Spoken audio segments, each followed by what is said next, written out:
Ladies and gentlemen, tonight, I want to speak to those of you who have spent far too long walking on eggshells.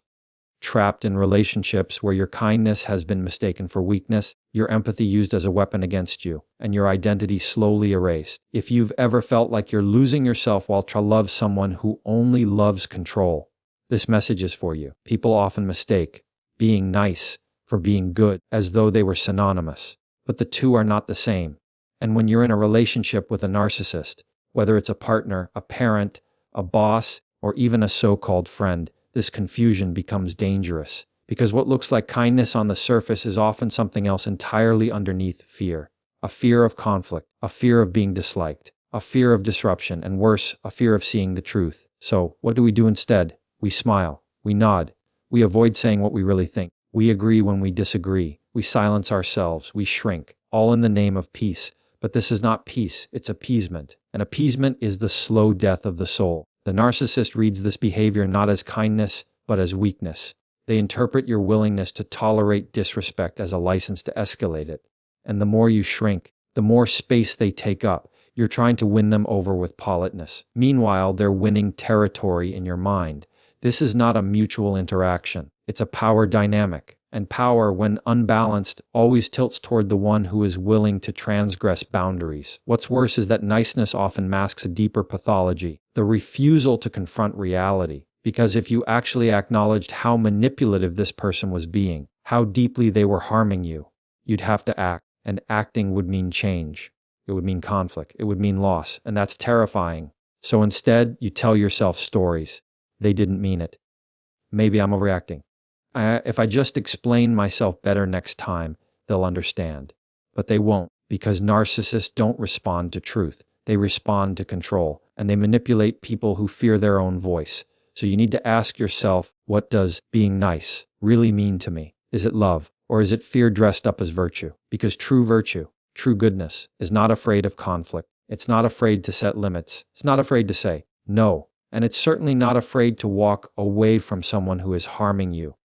In fact, courage is precisely the ability to uphold what is right, even when it creates discomfort.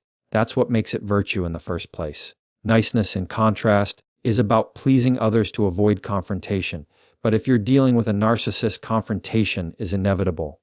You can delay it, but the longer you delay it, the deeper their grip becomes. You don't deal with a narcissist by being nice. You deal with them by being clear. Clear in your language, clear in your values, clear in your boundaries. Because the narcissist doesn't care what you say, they only care what you tolerate. Now, does this mean you become aggressive or cruel? No. That's just the other side of the same coin. The point is not to swing from passivity to hostility. The point is to stop being afraid of your own assertiveness. There's a difference between being cruel and being clear. And clarity, when it's grounded in self-respect, is the very thing that disarms the narcissist's game. They can't manipulate what they can't confuse. So if you're stuck in a cycle with a narcissist, ask yourself this: what am I protecting with my niceness? What am I avoiding by staying quiet? And most importantly, what is it costing me? Because every time you choose niceness over truth, you lose a part of yourself. You betray your own conscience just to keep the peace. But peace without truth is just a prison with softer walls. And here's the paradox: when you finally stop being nice, when you finally speak with authority, when you finally draw that line in the sand, not only do you reclaim your dignity, but you also expose the narcissist for what they really are.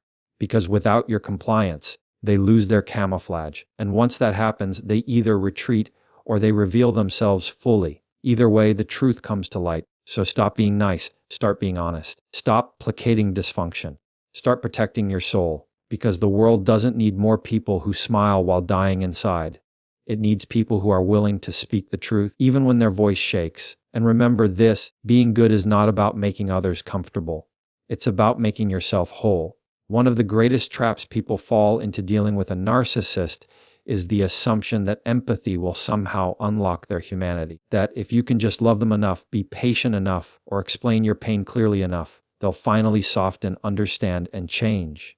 But this belief, although noble in intention, is profoundly naive. Because narcissists don't experience empathy the way healthy individuals do. They don't connect emotionally to your vulnerability. They exploit it. They don't hear your pain and feel guilt.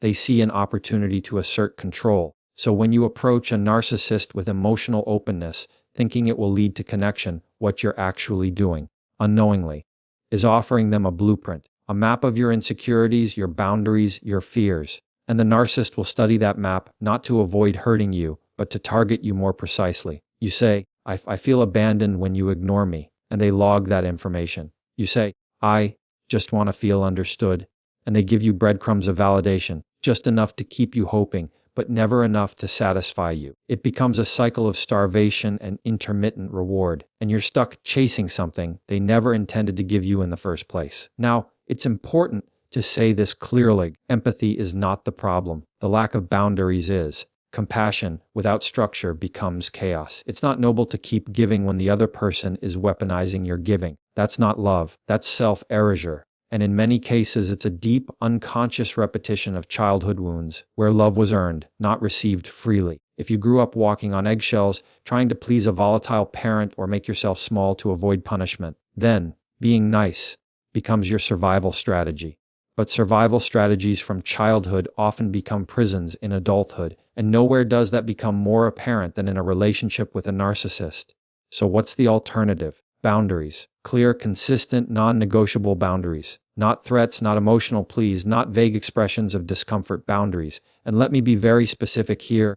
A boundary is not about controlling the narcissist's behavior. You will not change them. That's not your responsibility. A boundary is about deciding what you will and will not tolerate and following through with consequences. You say, if you yell at me, I will leave the room. And then, when they yell, you leave. No debate. Drama, just action. That's how you rewire the dynamic, because narcissists don't respond to reason. They respond to resistance. They don't negotiate with emotional pleas, they test for loopholes. The moment you explain yourself over and over, trying to get them to get it, you've already lost the frame. You've stepped into their world, where logic is twisted and the goalposts constantly move. The only way to win is not to play. And this is where it becomes difficult, because setting boundaries doesn't feel good at first. It feels cold. It feels selfish. It feels like you're being the bad guy. That's what happens when you've been conditioned to believe that self-respect is cruelty. But here's the truth. Boundaries are not walls. They are doors. They say to the other person, this is the way to enter my life respectfully.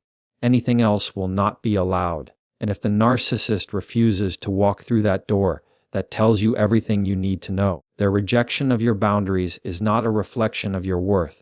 It's a reflection of their character. And you may worry, but what if they leave me?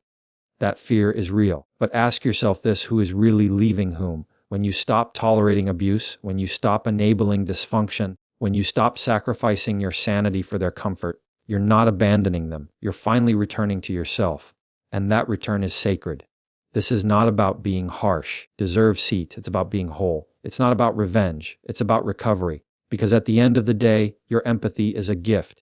But it was never meant to someone who sees it as a tool. It was meant to be offered to those who honor it, who reciprocate it, and who are capable of meeting you in that sacred emotional space. So be kind, but be strong. Be compassionate, but be immovable. And most of all, be honest enough with yourself to see when your empathy is being drained, not appreciated. Because if your boundaries make someone angry, that someone was only ever loyal to your lack of them. Narcissists are not simply insecure people looking for love in all the wrong places. They're addicted to a specific type of power, the power to control your perception of reality. And the fuel that keeps this dynamic alive is something most people don't even realize they're giving away: attention, emotional energy. Reactions. That's the currency of the narcissist. And the cruel irony is that the more you try to prove yourself to them, the more you try to gain their approval. Defend yourself, explain your intentions, or show how much you care, the more power you hand them. You're feeding the very system that's devouring you. This isn't abstract. This is deeply practical. Every time you cry in front of them and hope it softens them, they become more strategic. Every time you defend yourself against one of their twisted accusations, they learn how to bait you better. Every time you blow up in frustration because they've ignored your boundaries for the 100th time, they feed off the chaos. Because they caused it. The narcissist doesn't want peace. They want your emotional energy, positive or negative. It doesn't matter. What matters is that you're reacting. Because if you're reacting, you're still engaged. And if you're engaged, you're still under their influence. It's called narcissistic supply. And the moment you understand it, the whole game changes. Narcissistic supply is any form of attention that reinforces their inflated sense of self. Praise, admiration, fear, jealousy, rage, desperation. It's all fuel. Even your silence can become fuel if it's born from fear, not power. What they cannot tolerate is indifference. True, grounded, self-contained indifference. That's what breaks the spell. This is where the strategy of detachment becomes essential. Not passive silence, but intentional disengagement. The method is often called gray rock. You make yourself uninteresting, emotionally unavailable, predictable, flat. You offer no reaction, no explanation, no justification. You become like a rock, something they can't shape, provoke, or manipulate. And the purpose of this isn't to be spiteful. It's to starve the dynamic, to cut off the narcissist's access to the emotional supply they depend on. Because without that fuel, they can't maintain the illusion of superiority. They collapse, or they move on to a new source. But here's the catch: this isn't easy, especially if you've been deeply entangled with a narcissist for a long time. They've likely conditioned you to believe that silence equals failure, that if you don't fight back, you're weak, that if you don't defend yourself, you're letting them win. But this is part of the manipulation. They want you to believe that your dignity is tied to their recognition, that your worth is proven through their approval. That's the real prison. And to break free, you have to redefine strength, because real strength is not explosive. It's not loud. It doesn't need to be. Real strength is restraint. It's self-possession. It's being able to look at someone who's trying to provoke you and calmly choose not to participate. It's refusing to be an actor in their drama, no matter how intensely they try to cast you in the role. The narcissist will escalate when you start detaching. That's almost guaranteed, because their survival depends on your attention. They'll provoke you harder. Suddenly, they'll alternate between rage and charm. They may even play the victim. You've changed, they'll say. You used to care. But what they really mean is, you used to feed me, and now you've stopped you, and that's precisely the point. Everyone deserves a seat, because starving the narcissist isn't about punishing them. It's about saving yourself. It's about conserving your energy for relationships where reciprocity exists, where emotional safety is possible, where your presence is appreciated, not exploited. This is not a quick fix. It's a psychological detox. You'll feel withdrawal. You may feel guilt. You may even question if you're becoming like them. Cold, detached, guarded. But you're not. You're healing. And healing in this context often looks like distance, stillness, silence. Not because you're afraid to speak, but because you finally realize you don't need to. So stop feeding the illusion. Let the mask fall. Starve the ego. Not to destroy them, but to free yourself from the game entirely. Because when you stop giving attention to what thrives on chaos, you don't just take your power back, you remember that it was yours all along. One of the most devastating outcomes of being entangled with a narcissist is not just the emotional abuse, or the gaslighting, or the manipulation. It's the slow erosion of your identity. It's the gradual loss of who you are. Over time, you stop recognizing yourself, not because you've changed in healthy, evolving ways, but because you've adapted to survive someone else's dysfunction. You've twisted yourself into a version of you that is palatable to them, acceptable, non-threatening, predictable, and in doing so, you've abandoned the very essence of your soul. It begins subtly. You compromise on little things, your preferences, your routines, your needs. You minimize your feelings, rationalize their cruelty, suppress your intuition. And you tell yourself it's just temporary, that if you're patient, understanding, forgiving, if you just love them enough, they'll finally treat you with the respect you deserve. But the truth is, the more you try to earn their approval, the more power you hand them over your reality. You become trapped in a psychological loop, constantly seeking external validation from someone who is fundamentally incapable of giving it. Nothing deserves a seat, not because you're broken, but because they are invested in keeping you unsure of yourself. If you ever felt fully confident, fully grounded, fully autonomous, they would lose control over you. And so they chip away at your certainty. They distort your memory, question your motives, undermine your achievements. You begin to doubt what you saw, what you felt, what you knew deep in your bones. And in place of clarity, they implant confusion. This confusion is not accidental. It's engineered. Because when you question your own perception, you're more likely to accept theirs. And the more you accept theirs, the more you lose touch with your own voice. That's how control is sustained, not by physical force, but by psychological inversion, by flipping your reality on its head until you no longer trust yourself. And here's the tragedy. Many people don't even realize how much they've changed until they're out of the relationship. or until something breaks inside of them. A moment of unbearable cognitive dissonance, a deep inner screaming, "This is not who I am." That scream is your soul trying to wake you up, and when it does, the task before you is to reclaim your identity, to stop looking into the narcissist's mirror for a reflection of your worth.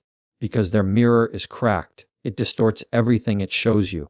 It will never reflect your beauty, your strength, your complexity. It will only reflect their projections, their insecurity, their superiority, their need to diminish you so they can feel inflated. So you have to make a decision, a radical, revolutionary decision to stop seeking their validation, to stop needing them to see your goodness, your intentions, your effort. They won't, not because you're not worthy, but because they're not capable. And their failure to recognize you is not your failure. It's theirs. You need to internalize that. You have to stop asking, "Why don't they treat me better?" and start asking, "Why did I tolerate this for so long?" That's not a question of blame. It's a question of power. Because the only way out of this psychological entanglement is to re-anchor yourself in your own values, your own perception, your own truth. You rebuild your identity by remembering the small things first. What you love, what brings you peace, what you believe in, what you will no longer accept. And then you act on those realizations slowly, consistently, courageously. Because every act of self-respect is a brick in the foundation of your restored self. And as you rebuild, you may feel grief. Grief for the time lost, for the parts of yourself that were neglected, for the years spent trying to win the unwinnable. But beneath that grief is something powerful: rebirth, the rediscovery of the self that was never truly gone, only buried waiting. So don't wait for them to give you permission to be whole. They won't. Don't wait for an apology that will never come or an explanation that will never make sense. You don't need closure from someone who was invested in your confusion. You need clarity from yourself. Because the most dangerous thing a narcissist can do isn't control your life. It's convince you that you don't have one outside of them. And the most powerful thing you do in return is prove them wrong by becoming yourself again.